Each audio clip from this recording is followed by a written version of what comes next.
দেশ জুড়ে ঈদ আনন্দ, বিনোদন কেন্দ্রে বাঁধ ভাঙা উচ্ছ্বাস, সাগর পাড়ে জনসমুদ্র, সাদা পাথরের রাজ্যে পর্যটকের ঢল।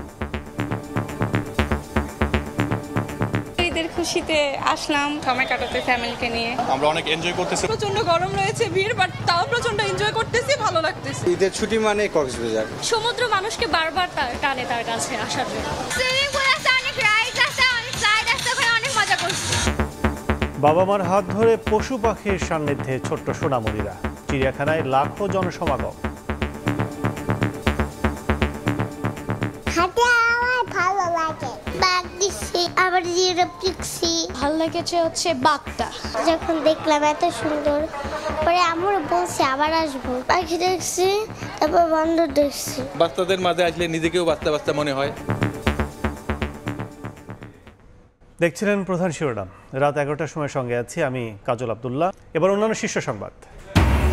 দলকে সংগঠিত করার পাশাপাশি জনগণের সঙ্গে সম্পৃক্ততা বাড়াচ্ছে বিএনপি। ঠাকুরগাঁওয়ে মির্জা ফখরুল বললেন, সবার মতের ঐক্যের ভিত্তিতে হবে আগামীর জাতীয় নির্বাচন। আওয়ামী লীগকে রাজনৈতিকভাবে আর দাঁড়াতে দেয়া হবে না, তথ্য উপদেষ্টা মাহফুজ আলমের হুঁশিয়ারি। গুম হওয়াদের সন্ধান চায় স্বজনরা। এবং ভূমিকম্পে বিধ্বস্ত মিয়ানমারে এবার উদ্ধারকারী ও চিকিৎসক দল পাঠালো বাংলাদেশ। সঙ্গে গেল আরও 15 টন ত্রাণ। যে কোনো দেশের বিপদে পাশে থাকার প্রত্যয় সশস্ত্র বাহিনীর।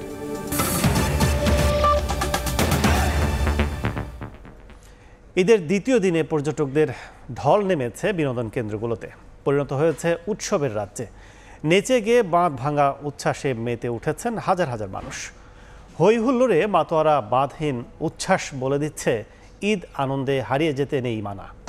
কংক্রিটের নগরীর যান্ত্রিক ব্যস্ততা ছেড়ে সিলেটের ভোলাগঞ্জে উপচে পড়া ভিড়, হাজারো দর্শনার্থীর। পাহাড়ি দিগন্ত আর এর বুক চিরে বয়ে চলা স্বচ্ছ পানিতে এবারের ঈদ উদযাপন ভিন্ন এক আবহ সৃষ্টি করে। আমাদের পরিবেশটা খুব ভালো লেগেছে এবং সাদা পাথরগুলো আমাদের খুবই পছন্দ হয়েছে। আইন শৃঙ্খলা পরিস্থিতি অনেক ভালো।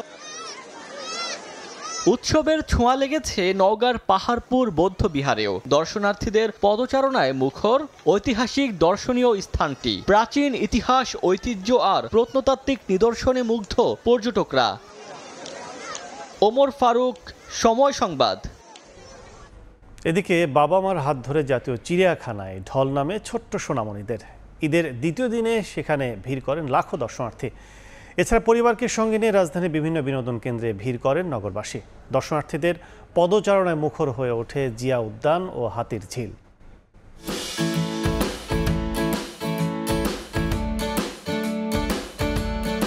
মঙ্গলবার ঈদের দ্বিতীয় দিন সকাল 9টায় খুলে দেওয়া হয় জাতীয় চিড়িয়াখানার প্রবেশদ্বার। এরপর থেকেই ছোট্ট সোনামণিদের সঙ্গে সঙ্গে বড়দের পদচারণাতেও মুখর হয়ে ওঠে অঙ্গন। ভালো লেগেছে হচ্ছে বাঘটা দেখতে একটু সুন্দর ছিল।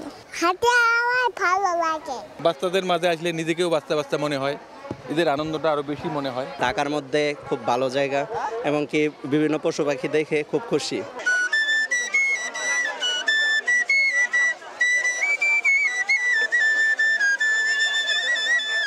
ঈদ উপলক্ষে রাজধানীর জিয়া উদ্যানও জমজমাট হয়ে ওঠে দর্শনার্থীদের ভিড়ে। পরিবারের ছোট্ট সদস্যটিকে নিয়ে অনেকেই এসেছেন ঈদ আনন্দ উপভোগ করতে। বাবা মার সাথে ঘুরতে এসে ভালো লাগছে। আমি আইবল চকলেট কিনেছি আর একটা হ্যালো কিটি বেলুন কিনেছি। গ্রামের বাড়িতে প্রতিবার ঈদ করে, এবার ঢাকা শহরে ঈদ করলাম, যে কি অনুভবটা। এদিন সন্ধ্যার পরেও বিভিন্ন বিনোদন কেন্দ্রগুলোতে ভিড় করেন নগরবাসী। হাতির ঝিলে লেকের ধারের বিভিন্ন স্পটে আনন্দময় সময় কাটান অনেকেই। পরিবারের সাথে আসা অনেকটাই ভালো লাগছে। ভালো লাগতেছে, এই জন্য নিয়ে আসছি। ঈদকে কেন্দ্র করে বাড়ানো হয়েছে নিরাপত্তা ব্যবস্থা। দর্শনার্থীদের নিরাপত্তা নিশ্চিত করে বিনোদনের সুষ্ঠু পরিবেশ বজায় রাখার দিকে কড়া নজর আয়োজকদের। অন্তরা সেন, সময় সংবাদ, ঢাকা। রাত 11টার সময় আরও থাকছে। আনন্দ ম্লান সাতক্ষীরাবাসীর। বেড়িবাঁধ ভেঙে পানির নিচে গ্রামের পর গ্রাম, ভেসে গেছে ঘেরের মাছ। দ্রুত মেরামত না হলে নতুন এলাকায় প্লাবনের শঙ্কা। দলকে সংগঠিত করার পাশাপাশি জনগণের সঙ্গে বিএনপির সম্পৃক্ততা বাড়াচ্ছে বলে মন্তব্য করেছেন দলটির মহাসচিব মির্জা ফখরুল ইসলাম আলমগীর। সবার মতের ঐক্যের ভিত্তিতে হবে আগামীর জাতীয় নির্বাচন। বলে জানান তিনি। বিকেলে ঠাকুরগাঁও শহরের নিজ বাসভবনে দলীয় নেতাকর্মীদের সঙ্গে ঈদের শুভেচ্ছা বিনিময়কালে কথা বলেন ফখরুল। সংস্কার আর নির্বাচন তো আলাদা জিনিস না। সংস্কারের মতো চলবে, নির্বাচনের মতো চলবে। আমাদের রাজনৈতিক দল হিসেবে আমাদের কাজ হচ্ছে জনগণের সঙ্গে সম্পর্ক করা। আমরা কিন্তু 31 দফার উপরেও এই কাজগুলো করেছি সারা দেশে। আমরা জনগণের সঙ্গে সম্পৃক্ততা করেছি, জনগণকে বুঝিয়েছি। আবার একই সঙ্গে আমরা ইফতার কর্মসূচি করেছি আমাদের দলকে সুসংগঠিত করবার জন্য। জামাত ইসলামের আমির ডক্টর শফিকুর রহমান বলেছেন, মিথ্যা তথ্য দিয়ে হাসিনা সরকার তাকে যুদ্ধাপরাধী বানাতে চেয়েছিল। এ কাজে হিন্দু সম্প্রদায়ের মানুষকে ব্যবহারের অপচেষ্টা করেছিল বলেও জানান তিনি। বলেন, ষড়যন্ত্রে হাসিনা সরকার ব্যর্থ হয়েছে। দেশে মানবিক আইন প্রতিষ্ঠিত না হওয়া পর্যন্ত লড়াই চলবে বলে জানান জামাত আমির। বিকেলে মৌলভীবাজারের কুলাউড়ায় এক অনুষ্ঠানে তিনি একথা বলেন। তারা বহু মানুষকে ফুসলিয়েছে। সমস্ত মানুষ বলেছে ওনার বিরুদ্ধে আমরা মিথ্যা অভিযোগও দিতে পারবো না, মিথ্যা সাক্ষীও দিতে পারবো না। আমার হিন্দু সম্প্রদায়ের ভাইয়েরা, তাদেরকে এই কাজে ব্যবহার করতে চাওয়া হয়েছিল। তারা বলেছে ওনাকে কোনোদিন কোনো মানুষের ক্ষতি করতে দেখি নাই, আমাদের লোক হত্যা করার কোনো প্রশ্নই উঠে না। এরপরে জায়গা বদল করে আরেক জায়গায় চলে গেছে, যেটা 23 মাইল দূরে। আল্লাহ রাব্বুল আলামিন সেটাও ব্যক্ত করে দিয়েছেন। গুম খুন শেখ হাসিনার রাজনৈতিক সিদ্ধান্ত ছিল বলে মন্তব্য করেছেন তথ্য উপদেষ্টা মাহফুজ আলম। বিকেলে শাহিনবাগে বিএনপি নেতা সাজিদুল ইসলাম সুমনের বাড়িতে গুম হওয়া পরিবারগুলোর স্বজনদের সঙ্গে ঈদ শুভেচ্ছা বিনিময় অনুষ্ঠানে একথা বলেন তিনি। এ সময় উপদেষ্টা বলেন, বিরোধী দলের নেতাকর্মীদের অনেককে গুম করে ভারতে পাচার করে দেওয়া হয়। সেই ভারতে থেকে এখন ষড়যন্ত্র করছেন শেখ হাসিনা। এর বাইরেও আওয়ামী লীগকে রাজনৈতিকভাবে আর কখনো দাঁড়াতে দেয়া হবে না বলে উল্লেখ করে তিনি বলেন, গুমের রাজনীতি যেন আর কেউ করতে না পারে সে ব্যবস্থা নেওয়া হবে।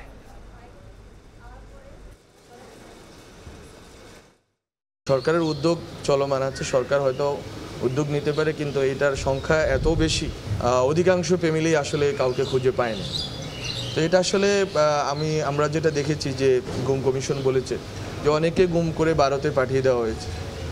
অনেককে এখানে ওরা এখানেই ছিল না, ওরা আসলে কেউ কেউ ভারতের কারাগারে ছিল। আমরা আমাদের ফরেন মিনিস্ট্রি থেকে তথ্য নিয়েছি, ওখানে কারাগারে অনেকেই ছিলেন যে যারা ওখানে এখান থেকে তাদেরকে পাচার করে দেওয়া হয়েছে ভারতে।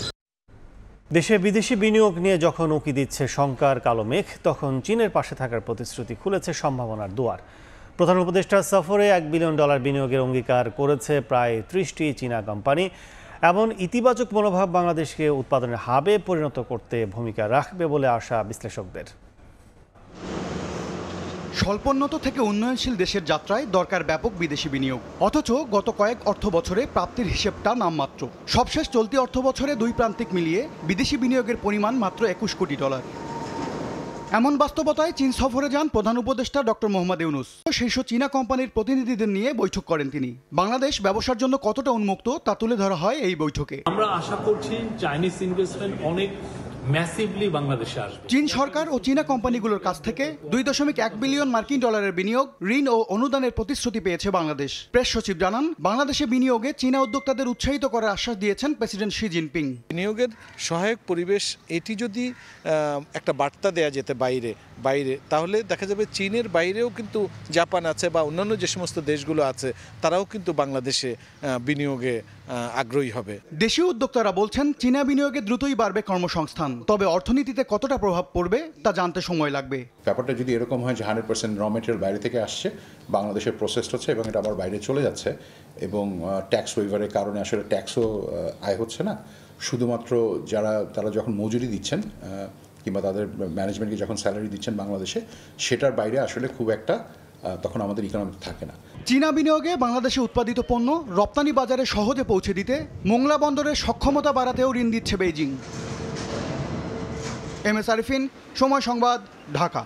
ভূমিকম্পে ক্ষতিগ্রস্তদের সহায়তায় 55 সদস্যের উদ্ধারকারী ও চিকিৎসা সহায়তাকারী দুটি দল মিয়ানমারের উদ্দেশ্যে রওনা হয়েছে। সকালে ঢাকা সেনানিবাসে বিমানবাহিনী ঘাঁটি কুর্মিটোলা থেকে রওনা করেন তারা। একই সঙ্গে পাঠানো হয়েছে আরও 15 টন ত্রাণ সামগ্রী।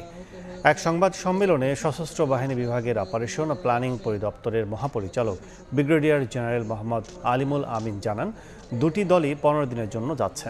সেখানকার অবস্থা বিবেচনায় দলগুলোর অবস্থানের সময় বাড়ানো হতে পারে। মহাপরিচালক বলেন, পর্যাপ্ত ত্রাণ মজুদ আছে, প্রয়োজনে আরও পাঠানো হবে। এর আগে গত 30 মার্চ ভূমিকম্পে ক্ষতিগ্রস্তদের জন্য 16.5 টন ত্রাণ পাঠানো হয়েছিল। ঈদ আনন্দ ম্লান সাতক্ষীরাবাসীর। বেড়িবাঁধ ভেঙে পানিতে ডুবে আছে গ্রামের পর গ্রাম। সোমবার সকালে আশাশুনি উপজেলার খোলপেটুয়া নদীর বেড়িবাঁধের 150 ফুট অংশ জোয়ারের পানির চাপে ভেঙে যায়। দ্রুত বাঁধ সংস্কার না করলে আশপাশের 2টি ইউনিয়নের 15 থেকে 20টি গ্রাম প্লাবিত হওয়ার আশঙ্কা করছেন স্থানীয়রা।